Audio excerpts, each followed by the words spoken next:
it's a yoga teacher and mum of two, and today we're going to be doing a little mini flow to encourage optimal fetal positioning, so that's getting baby to be head down. So to start with, we want to get into a comfortable seated position. I would recommend grabbing yourself a little cushion, prop your bottom underneath, so that encourages already for your pelvis to start to tilt forward. So starting here, we're just going to start to do some circular movements with our hips and moving the chest. So we're going to bring our chest over towards the left knee, chest comes forward and then over to the right. When we come to the back, we're going to just sit up straight and then coming back forward again. So lifting up, and you feel yourself as you come back to center, you come to lifting up.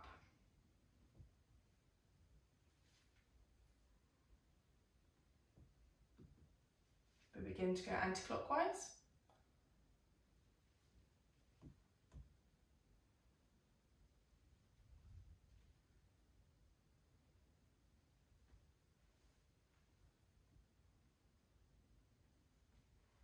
And then coming back to center.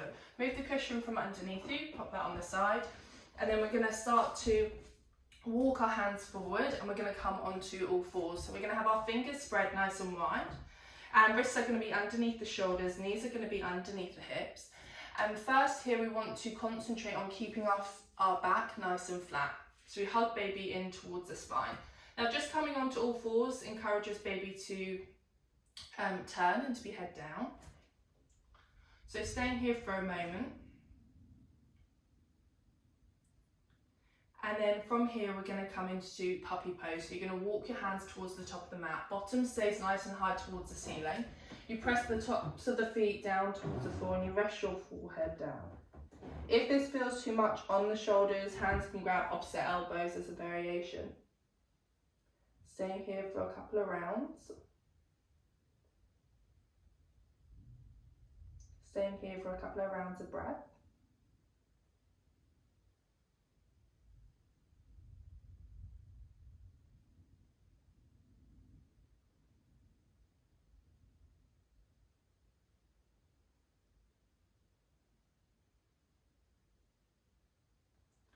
And then pressing the hands back down and walking the hands back into your tabletop position. From here, you're going to sit back onto the heels. And hands are going to be placed onto the thighs. From here, you're going to just start to walk the hands forward. Now, if it feels like it's starting to get a little bit tight because you've got a growing bump here, you can bring the legs wide and just walk the hands forward. Again, we want to be concentrating on the lower back, that we don't start to curve the bottom out towards the ceiling. So we hug baby in towards the spine, maybe a slight tucking of the tailbone. And then from here, we're going to come into child's pose. So we walk the hands towards the top of the mat. Our bottom stays down by the soles of the feet and we rest our forehead down to the floor.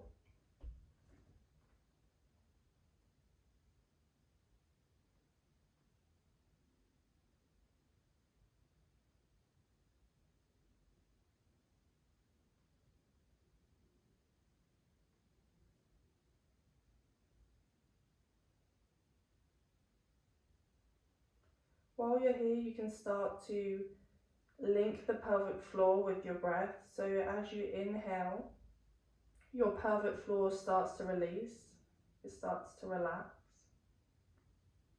And then as you exhale, your pelvic floor starts to draw in.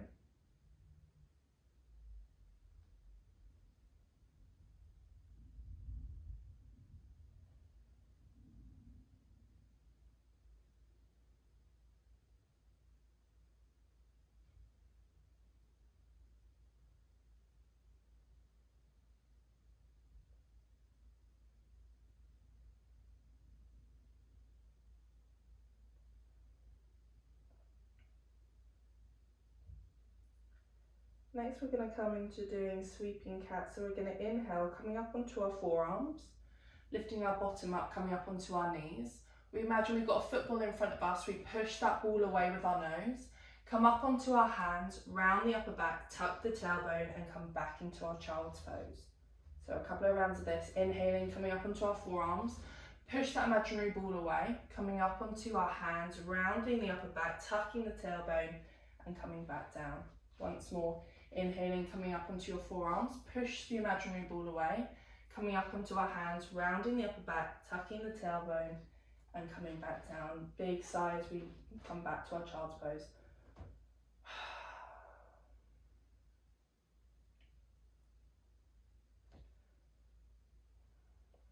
Pressing the hands firmly down into the ground, we're going to come into our downward facing dog. So we're going to curl our back toes, send our bottom up towards the ceiling and start to pedal out the feet. So lowering one heel and then the other, deep bend in the knees and a sway from side to side with the hips as well. The hands remain pressing down into your mat beneath you.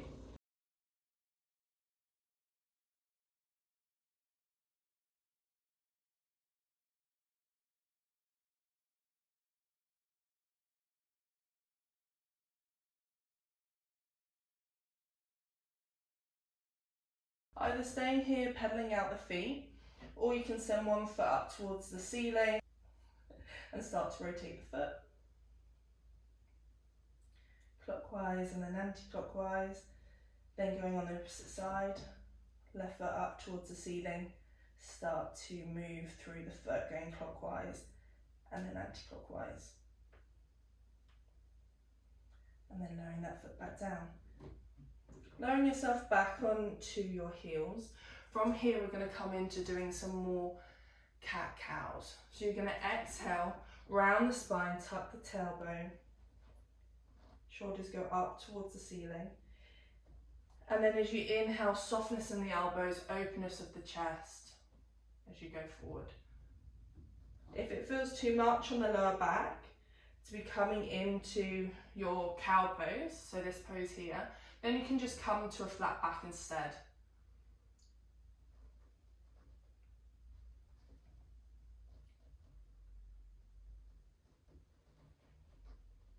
Moving and linking breath with movement.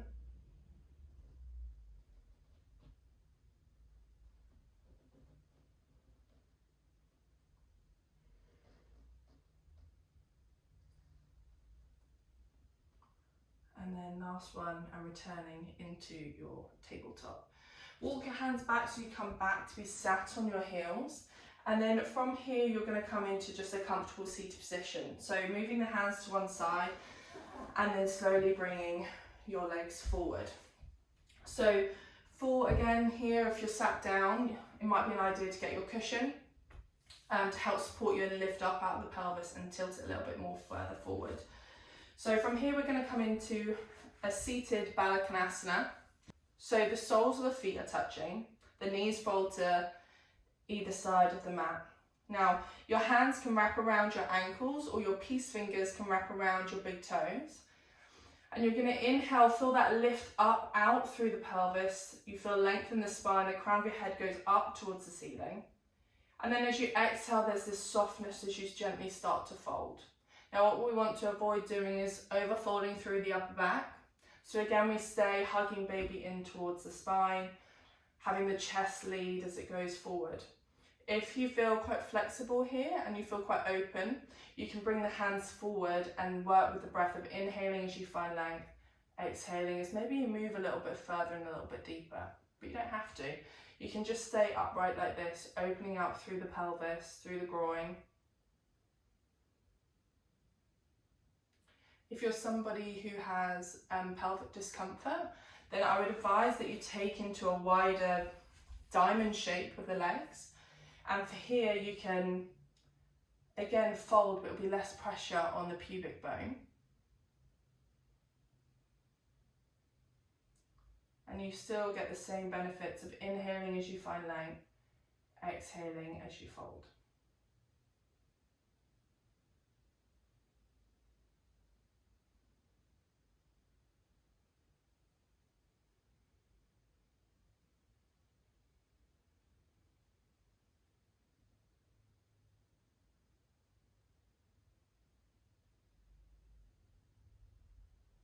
When you're ready to come out, slowly start to walk the hands back to your center and then coming back so the head comes over the shoulders and the shoulders are over the hips.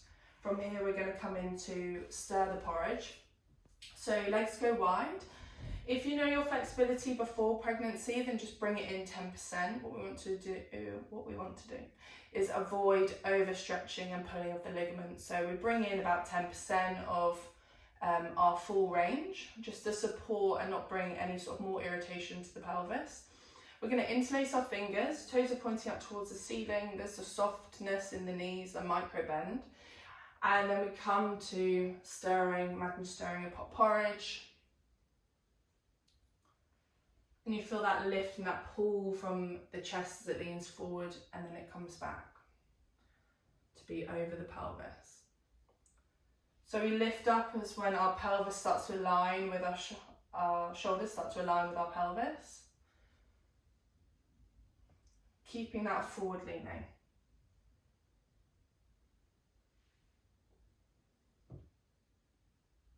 Begin to go anti-clockwise.